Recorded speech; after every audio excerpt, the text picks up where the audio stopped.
E le richieste sono quelle di dare una mano alle nostre imprese, al tessuto economico che non, ovviamente vive una crisi che è paurosa. Ricordiamo che si parte da questo primo stanziamento di 3 miliardi e 600 milioni di euro grazie a una deroga comunitaria, e quindi si tratta di stabilire delle regole per erogare. Noi abbiamo chiesto che ci siano ammortizzatori sociali per anche le microimprese che hanno difficoltà a stare sul mercato e quindi a pagare gli stipendi. Abbiamo chiesto che con queste risorse si stia al fianco delle imprese, aiutandole con finanziamenti straordinari, procrastinando il pagamento di tutto quello che sono i pagamenti da fare con l'erario e molto altro ancora, le rate dei mutui, e poi accompagnarle sul mercato. E siamo davanti a una crisi straordinaria che fra l'altro è impensabile, mai avremmo pensato di dover affrontare una crisi dell'economia che nasce da un virus, e passerà, io spero passi velocemente, perché poi la prima cura per la crisi è quella di sconfiggere questo virus.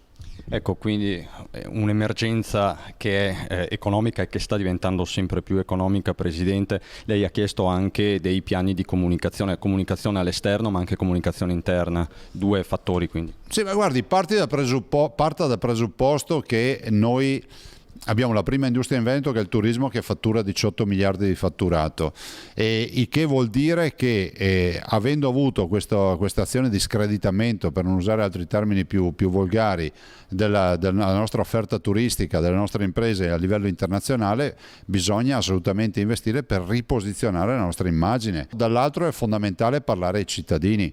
Voglio ricordare ai cittadini che adesso abbiamo avuto la notizia della chiusura delle scuole fino al 15 di marzo. Non dipende dalla regione, perché questi sono decreti e scelte fatte a livello nazionale, ma non lo dico perché mi voglio estraneare da questo, dettate dalla commissione scientifica, un comitato scientifico rappresentato dall'Istituto Superiore della Sanità, dallo Spallanzani e da quello che è l'Organizzazione Mondiale della Sanità. Quindi io dico che anche a livello interno nazionale è giusto che si parli ai cittadini e si spieghino queste misure.